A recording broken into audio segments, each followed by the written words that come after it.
कोई भी सरकारी शिक्षक के, जो भी शिक्षक है मिडिल स्कूल के पास, कोई भी उनका किसी का भी बच्चा आप देखिएगा, आप पता कीजिएगा तो कोई भी उस स्कूल में पढ़ता नहीं है। वो उनके बच्चे बड़े बड़े प्राइवेट स्कूलों में पढ़ते हैं।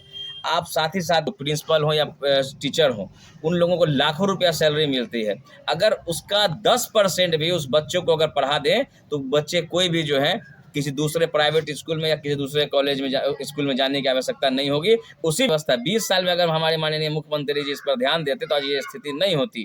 क्योंकि आप दरभंगा में पहली बार ऐसा होने जा रहा है कि कोई जनप्रतिनिधि दरभंगा की सरकारी स्कूलों का जायजा लेगा।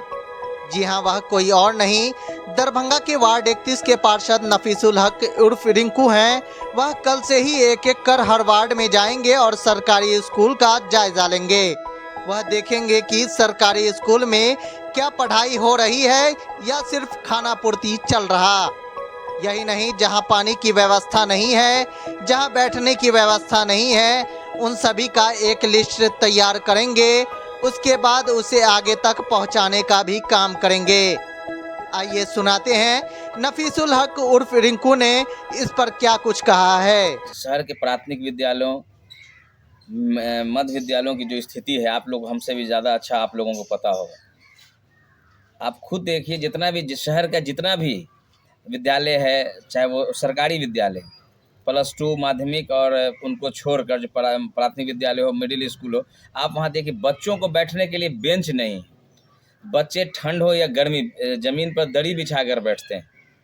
ये कितना आज सरकार जो है, बताइए कि 20 साल से सरकार का 20 साल पुरने वाला है बिहार सरकार का, लेकिन जो शिक्षा व्यवस्था होनी चाहिए वो एक पूरी की पूरी चौपट है।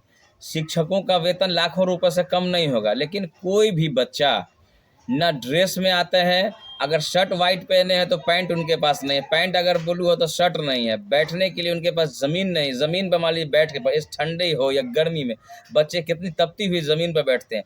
ठंड में कितना ठंडे वाले कुहासा के टाइम में ज़मीन में बैठते हैं छोटे छोटे बच्चे। बताइए, कोई भी सरकारी शिक्षक के, जो भी शिक्षक है मिडिल स्कूल के पास, कोई भी उनका किसी का भी बच्चा आप देखिएगा, आप पता कीजिएगा तो कोई भी उस स्कूल में पढ़ता नहीं है। वो उनके बच्चे बड़े बड़े प्राइवेट स्कूलों में पढ़ते हैं। आप साथ ही साथ देखिए बच्चों के साथ ड्रेस की स्थिति वैसे ही चौपट है।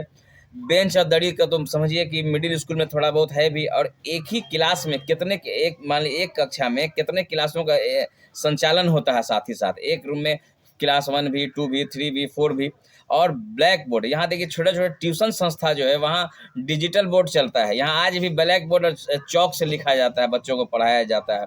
शौचालय की स्थिति देख लिए, एकदम दयनीय से दयनीय स्थिति है। शौचालय गंदा, न सफाई उसमें होती है व्यवस्था, पीने के पानी के बच्चों के लिए कोई सुविधा नहीं है।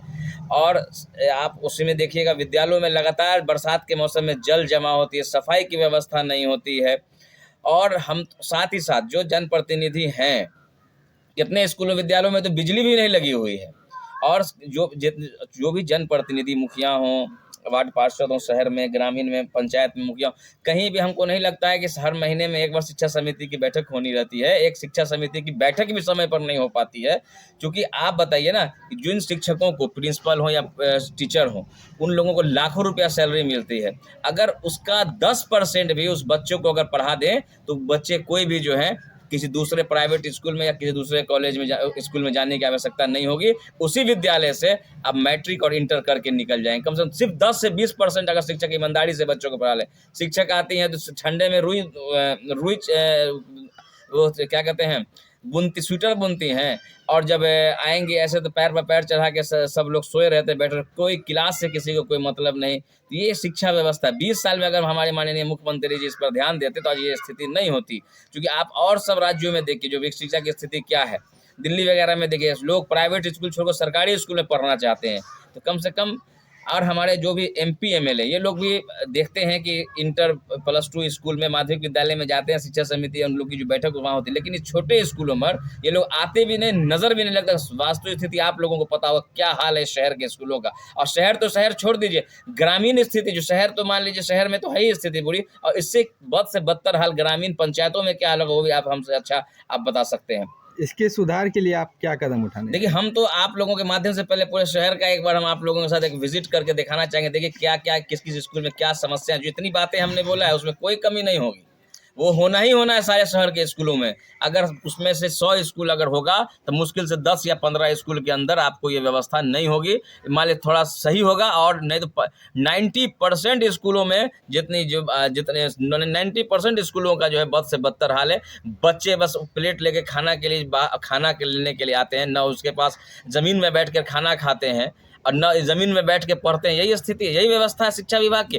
पत्र लिख कर हम अपने हम भी जो है आज एक पार्षद के तौर पर नहीं बोल रहे, एक आम नागरिक के तौर पर बोल रहे हैं कि बच्चों को के भविष्य से खिलवाड़ कर रही है ये हमारे शिक्षा विभाग के लोग। अगर कोई बड़ी आज हमारे सुनते हैं के पाठक जी आए हुए हैं, हर जगह विजिट कर रहे, रंग पोतन का उनको देखकर काम चलने लगता है। टीचर लोग समय पर आना स्टार्ट कर दिए। लेकिन अगर हकीकत में इस शिक्षा विभाग के को अगर सभी स्कूलों की स्थिति सुधारनी है, सभी कैमरों में CCTV कैमरा, क्लासरूमों में और के स्कूल के एंट्रेंस गेटों पर अगर CCTV कैमरा लग जाएगा तो कौन किस बच्चे को क्या पढ़ा रहे हैं, बच्चे का क्या, बच्चे कहाँ बैठ रहे हैं, कहाँ उठ रहे हैं, तब सारा चीज़ से अवगत हो जाएगी। सरकार को भी अवगत हो जाएगी, यहाँ के जिला पदाधिकारी महोदय भी अवगत हो जाएंगे, तब उसमें कुछ अच्छा होने का चांसेस हो सकता है। और मैं एक बात कहना चाहूँगा आप पत्रकार बंधुओं के माध्यम से कि जो स्थिति अगर 20 साल से सरकार है और यहाँ भी MP MLA भी यहाँ 20 सालों से हैं, तो अगर वो लोग चाहते थे शहर के इन स्कूलों में, विभिन्न स्कूलों में कम से कम बेंच की व्यवस्था नहीं करा देते।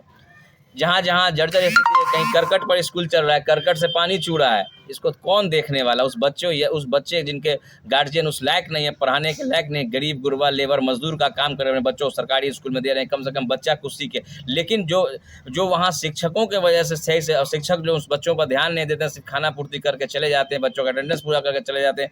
बच्चों को ड्रेस का पैसा मिलता है, वो ड्रेस का पैसा से ड्रेस भी बच्चे पहनते नहीं, उस पर भी कोई बोलने वाला नहीं है। स्कूल का कोई स्कूल प्रशासन बोलने वाला नहीं, शिक्षा विभाग से बोलने वाले नहीं है, हमारे शिक्षा पदाधिकारी पर इनके शहर के शिक्षा पदाधिकारी की इस पर नज़र नहीं है। कितने अफसोसनाक बात है। अगर उन बच्चों को सही से पढ़ाई मिलती, उन बच्चों हम तो कह रहे हैं मात्र 10% 20% बच्चों को सही से एजुकेशन देते हैं तो कोई बच्चा जो है अनएजुकेटेड नहीं रहेगा, सब कम से कम मैट्रिक इंटर कर ही लेंगे।